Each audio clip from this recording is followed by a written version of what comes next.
versículo 7. Eu vou fazer a leitura, é apenas um versículo, mas é um versículo muito poderoso.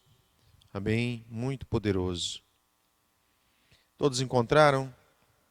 Diz assim a palavra do Senhor: Quão formosos são sobre os montes os pés do que anuncia boas novas, que proclama a paz, que anuncia coisas boas, que faz ouvir a salvação, que diz a Sião: o teu Deus reina. Amém? Vou ler de novo. Isaías 52, versículo 7. Algumas versões, às vezes, fala diferente, Mas é o mesmo sentido. Diz assim: quão formosos são sobre os montes os pés do que anuncia boas novas, que proclama a paz, que anuncia coisas boas, que faz ouvir a salvação, que diz a Sião: o teu Deus reina. Amém. Irmãos, este livro, esta passagem foi escrita aproximadamente 712 anos antes de Cristo, mas é uma palavra tão atual, que fala tanto conosco. Agora você imagina o dia que nós vivemos, dias de comunicação fácil. Ainda nós mesmos que estamos aqui, muitos de nós, nós vimos o computador chegar em casa, a internet. Mas nesta época aqui, 712 anos antes de Cristo, não tinha isso. Não tinha internet, é claro, não tinha telefone, não tinha televisão, não tinha rádio, não tinha correio, como nós conhecemos hoje, um correio Sedex, não tinha. Ainda mais tempo atrás, o telégrafo não tinha também. Então, como que se transmitia mensagens? Através dos mensageiros. Pessoas a cavalos ou a pé, de cidade em cidade, levando as notícias, levando o recado, levando a mensagem. Então, como você lê aqui, essa palavra 52:7 de Isaías, imagina você, que diz, que leva esse mensageiro, que faz ouvir a salvação. A palavra salvação, ela tem um sentido de salvação, de vida eterna, de salvação de cura. Como Jesus falava, vai, a tua fé te salvou, ou seja, te curou. Salvação também de uma cidade que estava presa, cercada, fechada, por causa de um momento de guerra. Por causa de um momento de guerra. E de repente essa cidade recebia o livramento, a salvação, como aconteceu a salvação na época do rei Ezequias, que Deus livrou do assédio do Império Assírio. Então, a cidade, ela ficava apreensiva em muitas ocasiões, fechada, as pessoas fechado, isolado, esperando uma notícia, esperando a chegada do mensageiro. Por quê? Porque o seu povo, a sua terra estava em guerra. E os seus filhos saíram para a batalha, os esposos saíram para a batalha, o exército saiu para batalhar, e deixou ali as mulheres, as crianças, alguns soldados, a cidade fechada, e a cidade apreensiva, esperando qual seria o resultado, se eles ganhariam a guerra ou se eles perderiam a guerra. Então era uma situação de medo. A situação deles era pior do que a que nós vivemos hoje. Na pandemia, você vê como que é ruim, isolado, quarentena, uso de máscara, que é ruim, não é bom usar. Você está sem máscara, você parece que é um criminoso. Você parece que você é o culpado. É algo horrível ficar preso. Quem é do grupo de risco, preso. Não é preso, né? É isolado, se protegendo, mas é ruim. Esperando a notícia o quê? Da vacina. A Inglaterra está produzindo, os Estados Unidos está produzindo, a China está produzindo, a Rússia está produzindo. Esperando qual país vai soltar primeiro esta vacina para tirar-nos dessa situação de terror, para trazer salvação para nós, para abrir a porta da igreja, abrir a porta da casa, para quem gosta dos clubes e assim por diante. Então é uma situação que nós estamos vivendo no Brasil desde março, uma situação muito ruim, muito ruim. Agora você imagina essas pessoas nessa época, e tendo o esposo, o filho, todo mundo na guerra, e olhando ao horizonte, lá no monte, ao longe, para ver se vem o quê? Se aquele mensageiro chega. Quem aqui já morou em fazenda sabe o que é isso? Né? Fica longe olhando aquele carro, aquela pessoa que vem lá longe. Aquele barulho, olha, parece que é um carro, né? Não era assim? Que morava em fazenda? Ó, parece que está chegando um carro aí, olha o barulho. Tentando identificar o barulho, é uma expectativa. Agora, nós temos uma noção muito boa, por causa daquilo que nós estamos vivendo, nós temos uma noção muito boa desse cenário aqui, desse contexto. De uma cidade apreensiva, fechada, esperando o mensageiro chegar. E qual vai ser a resposta? Qual vai ser a mensagem que ele vai trazer?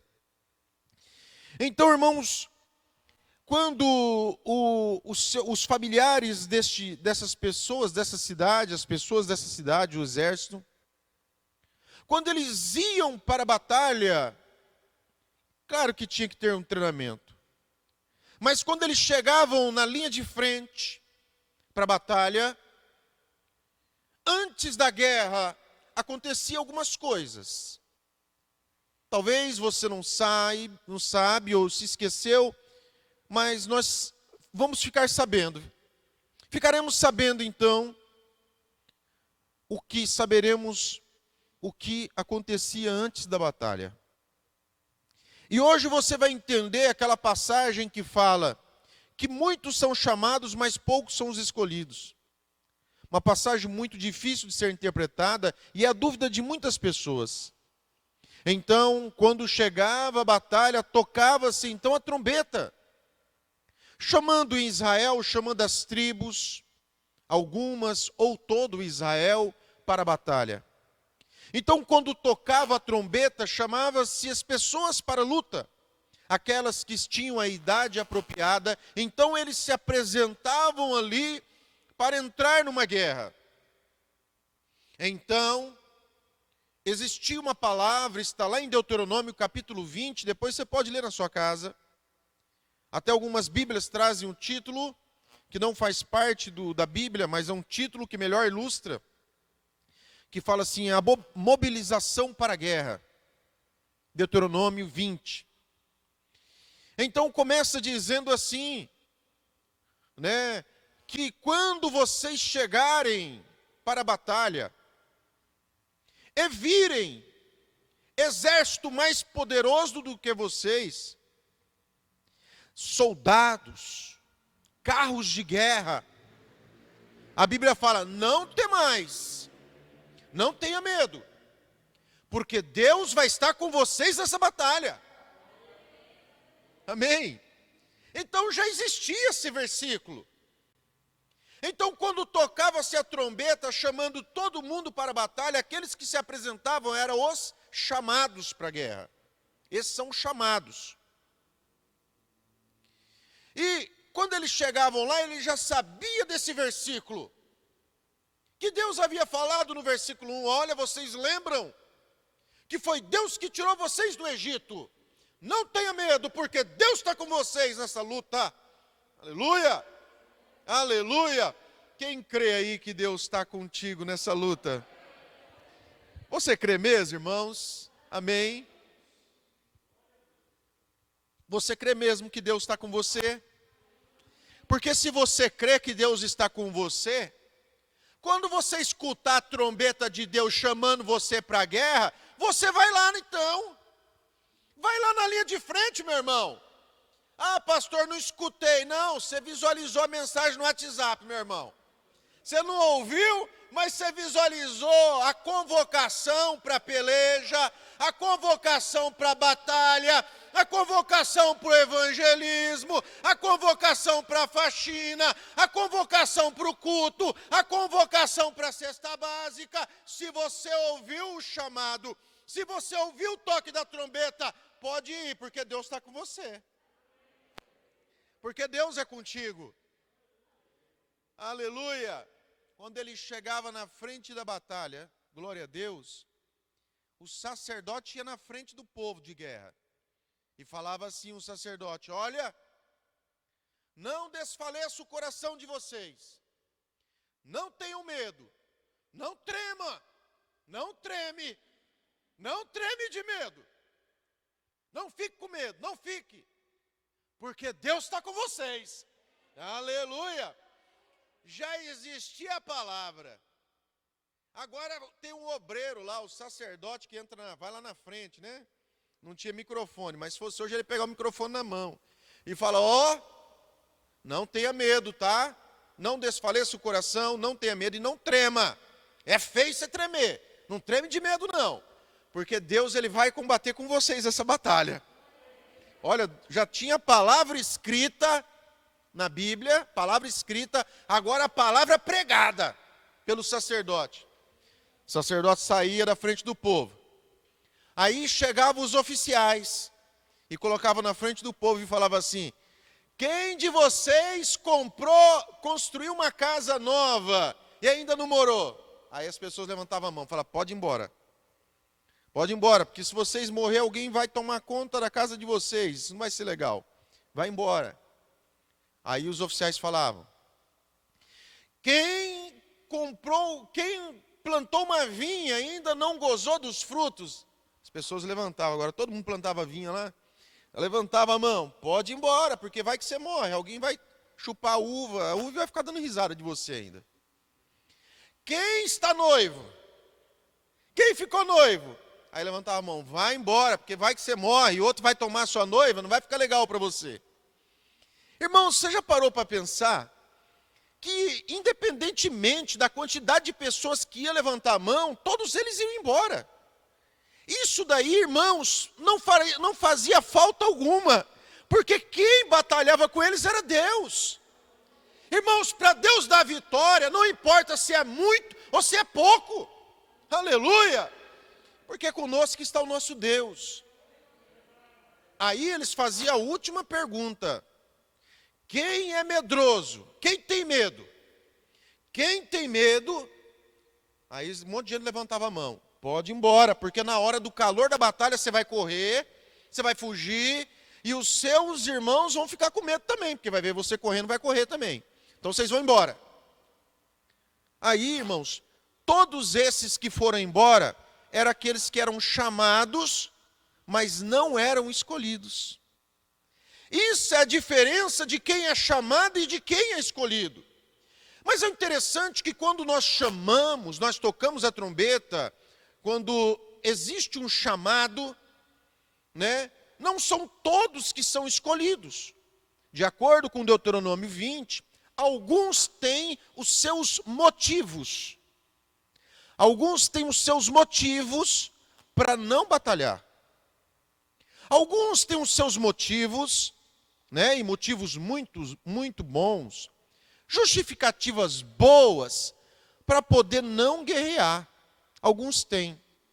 E é interessante, em nossos dias, que com muitas pessoas que querem fazer uma coisa errada, ele quer achar na Bíblia um motivo, uma justificativa para ele poder sair bonitinho da história. Vocês já ouviram isso? Tem pessoas, por exemplo, que querem beber. que querem beber. E aí eles pegam, pastor, Jesus transformou a água em vinho.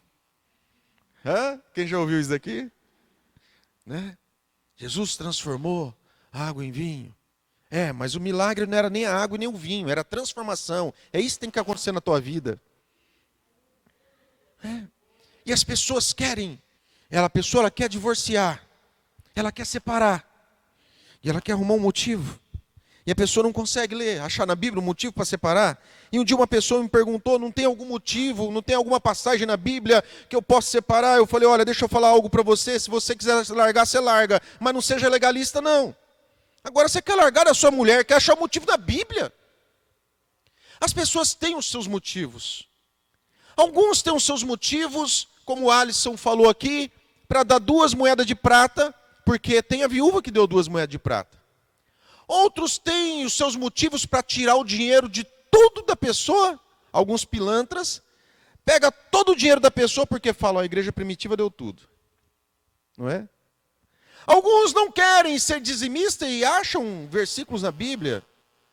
Outros não querem fazer alguma coisa, outros não querem que a mulher fale na igreja, ele vai achar um versículo na Bíblia. Ele quer um motivo na palavra. Ele quer algo que ampare ele, para suavizar a consciência dele, porque a consciência dele está acusando. Rapaz, está errado, mas ele quer achar na Bíblia. Ele quer encontrar na Escritura. Alguns querem explorar a esposa, e vai lá em Provérbios 31, a mulher virtuosa. E assim por diante, as pessoas eles querem achar os seus motivos na palavra de Deus para não guerrear. Querem achar os seus motivos para não batalhar, para tirar o corpo fora. Ou outros falam que tem medo. Eu tenho medo porque se eu fizer isso, sabe, eu tenho medo, pastor, eu tenho medo de passar fome, eu tenho medo de ficar desempregado, eu tenho medo disso, e o medo daquilo é tanto medo. E quem ia para a guerra era apresentado perante eles, e eles abertamente apresentavam os seus motivos ou apresentavam os seus medos para tirar o corpo fora da batalha. Irmãos, Juízes capítulo 6, capítulo 7, capítulo 8, fala sobre a batalha de Gideão. Sobre Gideão. O Senhor chamou Gideão para uma guerra, e Gideão tocou a trombeta, e os chamados vieram. Todos aqueles que ouviram o toque da trombeta são chamados, eles vieram e se apresentaram 32.000 pessoas para a batalha. Aí, Gideão pega e faz a pergunta, quem tem medo, volte. 22.000 voltaram. 22.000. Por quê? Porque quando fala quem tem medo, a primeira coisa que vem à cabeça é quem o inimigo que ele vai lutar, e não o Deus que ele serve. Você sabia disso? Porque quando Golias desafiou, eu quero um homem. A primeira coisa que as pessoas que vinham à mente dele e que eles viam, era o Golias, era o gigante. Não era Deus. Ou seja, que quando Gideão falou, quem tem medo volte, a primeira coisa que deveria vir à cabeça, o que era? Deuteronômio 20. O Senhor está comigo nessa peleja. O Senhor vai batalhar comigo. Era a primeira coisa que devia vir à cabeça dele, era a palavra. Mas quando falava, quem tem medo volte, a primeira coisa que vinha na cabeça não era a palavra, era o inimigo. Não era a promessa de Deus que vinha sobre ele. Ele não lembrava da promessa, não lembrava daquilo que Deus falou com ele em oração, ele chorando, prostrado. Não lembrava do que Deus falou na oração, não lembrava o que Deus falou na pregação, não lembrava o que Deus falou na palavra, não, lembrava do inimigo, midianita. O midianita é terrível, os midianitas chegam de camelo, eles são terríveis, eles são ferozes, é a primeira coisa que vem. Deixa eu falar algo para você, que quando nós fomos confrontados, se a primeira coisa que vier é o tamanho do nosso inimigo, irmão, nós estamos enrolados.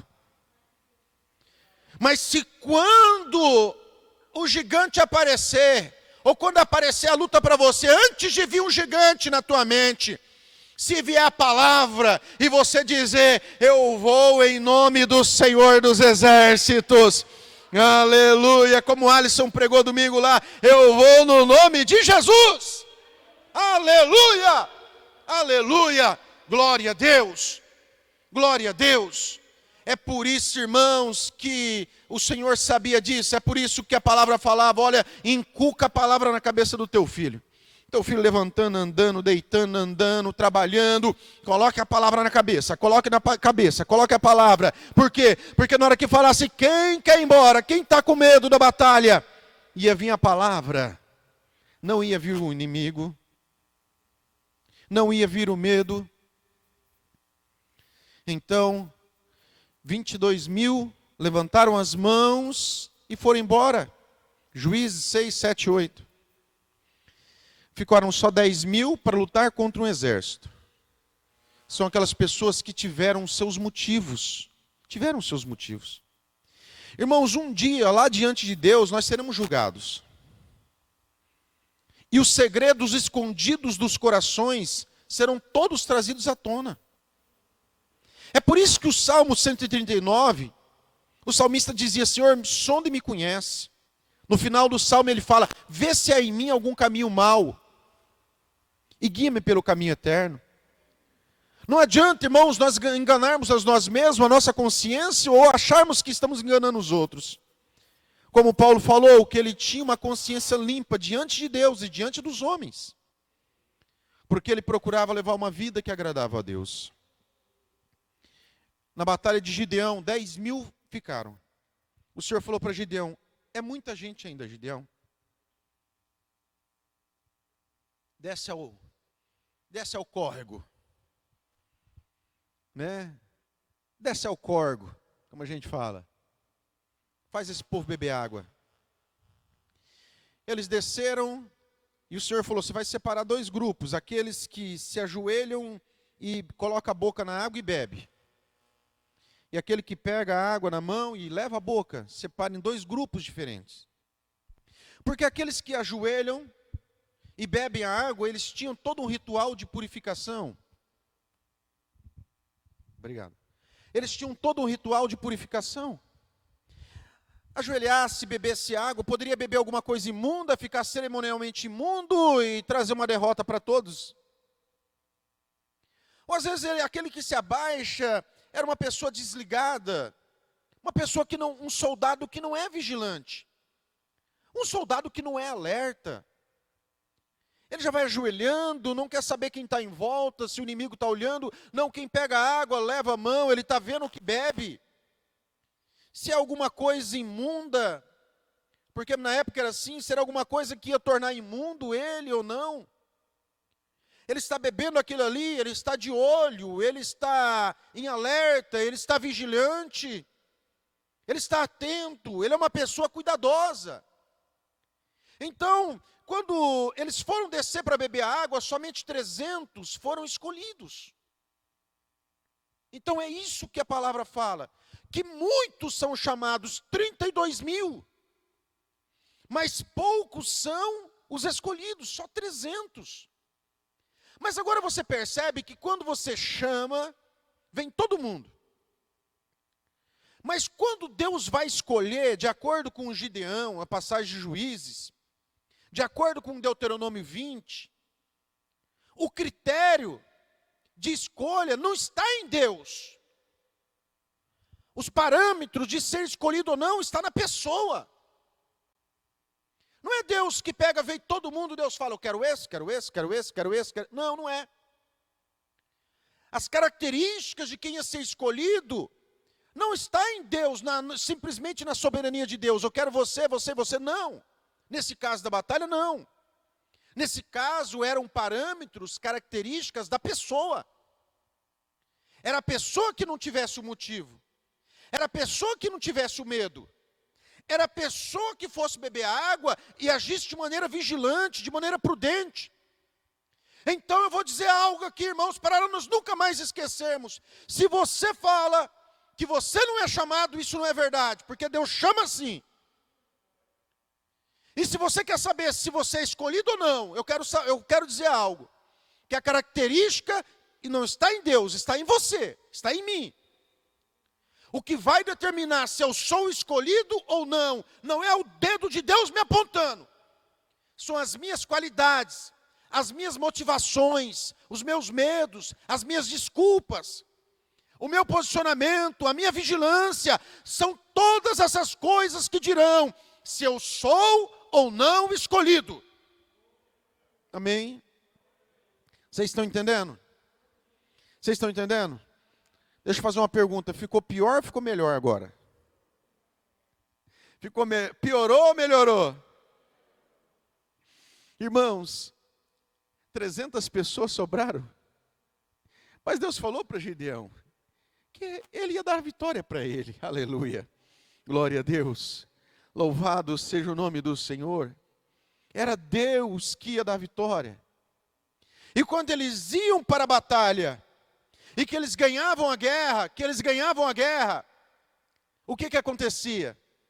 Dentre todos aqueles escolhidos, foram chamados, foram escolhidos, permaneceram vivos na batalha, porque tem uns que caem, permaneceram em pé, como fala em Efésios 6, luta, vista a armadura, luta e fica em pé, viu? Não cai não.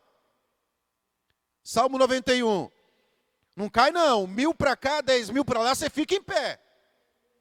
Dentre todos aqueles que já eram chamados, escolhidos, lutaram, ficaram em pé. Dentre todos esses, eles escolhiam um para levar a notícia de vitória lá para a cidade. Aleluia. Então este homem aqui, que eu li, Isaías 52:7, quão formosos são os pés daquele que anuncia coisas novas. É aquele que saiu do campo de batalha, aquele que foi chamado para a guerra, aquele que não apresentou desculpa, aquele que não tirou o corpo fora, aquele que foi escolhido, aquele que ganhou a luta, que venceu o inimigo. E dentre todos os escolhidos, ainda ele foi escolhido para levar como mensageiro a notícia de vitória lá para a cidade. Então, o portador de boas novas, ele é um escolhido dentre todos os escolhidos e dentre todos os que foram chamados. Aleluia. Esse é o escolhido dos escolhidos.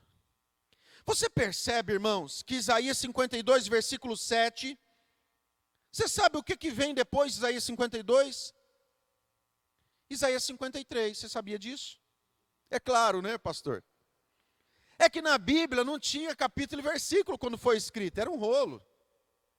Então 52 e 53 era uma sequência. Quando ele fala no 52, versículo 7, sobre o mensageiro que leva a notícia boa, no 53 ele fala sobre o quê? Sobre a vitória de Jesus na cruz, irmão. Isaías 53 é a vitória de Jesus sobre o reino das trevas na cruz do Calvário. Aleluia. Então, Isaías 52, versículo 7, o mensageiro de boas novas, ele está levando o quê? Que mensagem que ele está levando? Ele está levando a mensagem, olha, ele tá levando a mensagem assim para as cidades, olha, Jesus, na cruz do Calvário, ele derrotou o inimigo. Esse portador de boas novas é aquele que leva a mensagem da cruz. A mensagem da cruz, meu irmão, é uma mensagem de vitória, de triunfo para todas as cidades, para todos os povos, para todas as nações, meu irmão. O portador de boas novas é um escolhido dos escolhidos que leva a mensagem da cruz. Não leva, irmãos, mensagem de envelope, não. Não leva mensagem de prosperidade, não. Não leve mensagem de campanha furada, não. Não leva mensagem, irmãos, para enganar os outros, não. Ele leva a palavra da cruz. É a mensagem da cruz, aleluia. Aleluia. Quem aqui é portador de boas novas, levanta suas mãos. Aleluia. Quem aqui prega a mensagem da cruz? Se você leva a mensagem da cruz, saiba de uma coisa: você é um escolhido dentre todos os escolhidos. Aleluia, aleluia. Você pode aplaudir Jesus por isso? Aleluia, aleluia. Glória a Deus, aleluia. Glória a Deus. Deixa a irmã tomar água aqui também. Glória a Deus, aleluia. Irmãos, olha só. Aí a Bíblia, imagina aquela cidade fechada, esperando o mensageiro chegar. Imagina aquela cidade que está comendo comida contada, porque não sabe quantos dias vai durar aquela guerra. Quantos dias vai durar aquela situação? Estão comendo comida contada, com medo, não sabendo o que vai acontecer. E aquela cidade está esperando esse mensageiro chegar com uma notícia boa para eles. Irmãos, é assim que acontece. As pessoas, cidades, famílias, nações, casas, estão esperando eu e você chegarmos com uma notícia boa para eles. Ainda que eles não saibam disso, mas nós sabemos, porque Deus está falando conosco hoje aqui. Nós sabemos que quando você vai levar a palavra para alguém, é como isso daqui, irmãos. Você vai levar uma mensagem de libertação naquela casa, uma mensagem de salvação, uma mensagem de cura para aquela família. Você vai levar uma notícia para eles, irmãos, que vai tirar a casa inteira do cativeiro. Você vai levar uma notícia, irmãos, uma palavra, que vai tirar, irmãos, às vezes uma vila, uma comunidade, de uma prisão tremenda. Você tem essa palavra. Eu tenho. Nós temos esta mensagem da vitória, do triunfo. Como Colossenses fala, que o Senhor triunfou na cruz do Calvário. Eu e você somos portadores desta palavra de triunfo, aleluia, glória a Deus. Como pode, irmãos, nós temos essa palavra de triunfo, aleluia, aleluia, e nos escondermos, nos omitirmos? Não pode, irmãos. Quem leva esta mensagem é porque ele foi totalmente escolhido por Deus para essa incumbência, aleluia. E se o mensageiro não for, a cidade fica presa. E se o mensageiro não chegar lá, vão estar com fome, vão estar com medo, vão estar, irmãos, preocupados com o dia de amanhã, com o futuro. Agora, como que pode, irmãos? Eles estão preocupados, irmãos, estão com medo. E eu também estou com medo aqui. Imagina, eu não chego lá. Jesus, ele falou, quando ele foi ao céu: ide por todos os mundos, fazei discípulos de todas as nações. Esse evangelho ele tem que chegar até os confins, ou seja, essa mensagem de triunfo que eu dei para vocês, você tem que levar essa mensagem até os confins, aleluia. Eu não posso trancar na minha casa, e eu ficar com medo, e eu ficar sabendo, não, nós já somos vencedores, como aqueles 4 leprosos, em Eliseu, né? O inimigo foi derrotado por Deus, e eles entravam numa tenda, comia colar de ouro, pulseira de ouro, roupa, e eles fazendo as festas, os 4, aí de repente um olhou para o outro e falou: isso não é bom o que nós estamos fazendo, isso que nós estamos fazendo não é bom.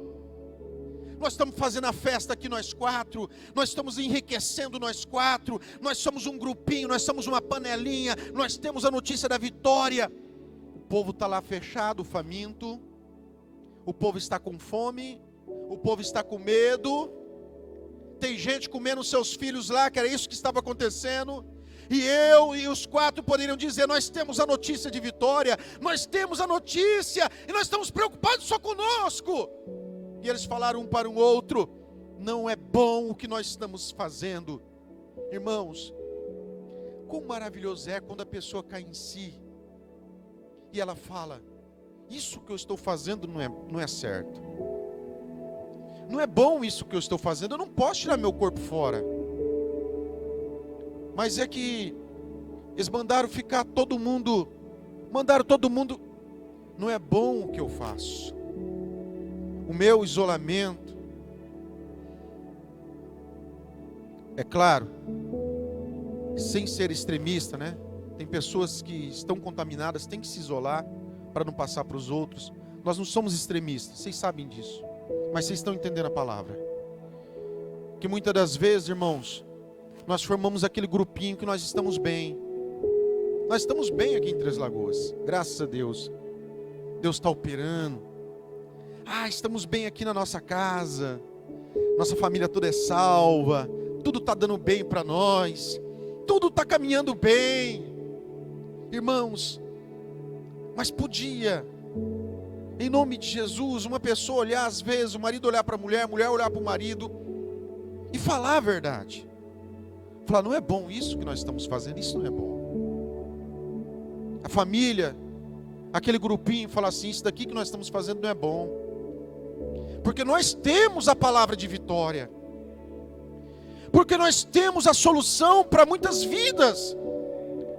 Nós temos a notícia de triunfo. Tem gente que está sofrendo. Tem gente que não sabe o que vai comer amanhã. Tem gente que não sabe o que vai fazer da vida. Tem gente que não sabe. E você sabe. Você pode dar um rumo para ela. Você pode dar um caminho, um destino para ela. Como mensageiro que chegava com a mensagem de salvação, e quando ele entregava a mensagem, olha, nós fomos libertos, nós ganhamos a vitória nossa, quando ele chegava. E aí ele falava assim, o nosso Deus reina. Falava assim, o teu Deus, né? Ele levava a mensagem, olha, o Deus de vocês deu a vitória, o Deus de vocês reina. Aleluia. Esse Deus de vocês ainda ele está no trono. Aleluia. Vocês não vão perder a batalha não. Ele está no trono. Ele está no controle, no comando de tudo. Mas não é bom. Não é bom isso que nós fazemos. Guardar a mensagem de vitória só para nós, isso não é bom. E a Bíblia fala, quão formosos são sobre os montes. Porque ser mensageiro na descida é facinho. No vale é fácil. A batalha deles era no vale. Eles guerreavam em vales. Vale do Jezreel e assim por diante. Nos vales. Ele ganhava a vitória, saía subindo os montes. Porque Deus havia falado para Moisés, a terra de vocês é de monte e vale. Ele saía descendo vales, subindo monte, descendo vales, subindo monte. Para quê? Para levar a palavra. Por quê? Porque ele tinha dificuldade. Você acha que era fácil para ele? Lutar e sair. E às vezes ele estava cansado. Mas na hora que ele ia parar para caminhar um pouco, ele pensava, tem alguém precisando dessa palavra. Aí estava escurecendo, ele já não estava enxergando. Não, eu vou dormir à noite, mas se eu dormir essa noite, pode ter algumas pessoas que vão comer os seus filhos, como acontecia. Pode ter alguém que vai suicidar essa noite. Pode ter alguém que não vai conseguir, eu não posso. Você está entendendo? Então ele tinha que ter perseverança. Ele tinha que ter, não podia monte ser obstáculo para ele. Eu e você não podemos parar, colocar um monte na nossa frente e dizer, pastor, esse monte não deixa eu caminhar mais. Essa montanha não deixa eu andar mais. Tem uma montanha na minha frente, pastor, você não pode falar isso. Você não pode. A Bíblia fala, quão formosos são sobre os montes. Porque, irmão, subir um monte correndo não é fácil não. Subir já não é fácil, ainda mais correndo, sabendo que a velocidade, né, a rapidez, a prontidão, e irmãos, valer muito para quem estava esperando essa notícia. E a Bíblia fala assim, quão formosos são os pés sobre os montes. Ela não está dizendo, quão formosos são os pés em cima do púlpito. Quão formosos são os pés naquele sapato tão bonito, aquela sandália tão bonita. Quão formosos são os pés daqueles que sobem na plataforma e pregam a palavra. Quão formosos, a Bíblia não fala assim, a Bíblia não fala. Quão formosos são os pés daquele que sobe aquele palanque e faz aquele show bonito para aquelas multidão. Aqueles que cantam, aqueles que, quão formosos são os montes daqueles que estão com aquelas cadeiras lá em cima do púlpito. Cada cadeira bonita, cada poltrona bonita. A Bíblia não fala como são formosos os céus, sobre os montes, os pés daquele casal tão bonito em cima do púlpito, aquelas poltronas, né? O pastor da igreja. A Bíblia não fala isso. A Bíblia fala quão formosos são os pés sobre os montes, irmãos. Não é aquele, você quer ouvir a verdade? Não é aquele que está aqui esperando as pessoas chegar para ouvir a notícia, não. É aquele que vai levar a notícia. Porque aquele que está preso lá, nem na porta da cidade ele não sai, nem da casa. Nem do portão. Não abre nem a porta da casa, nem o portão. Está com depressão já. O inimigo tomou conta muitas das vezes. Ele não sai. Ele não sai para vir à igreja e ouvir os pés sobre os palcos. Os pés sobre os púlpitos. Não, ele não sai. Os portadores de boas novas são aqueles que saem, são aqueles que vencem os obstáculos da vida, são aqueles que foram chamados e não colocaram desculpa, são aqueles que foram chamados e não tiveram medo, são aqueles que foram escolhidos, são aqueles que foram escolhidos e batalharam, e aqueles que batalharam, e aqueles que foram escolhido para levar essa notícia. Então saiba de uma coisa, você sabe o que significa evangelho? Significa boas novas. Se coloca em pé, eu quero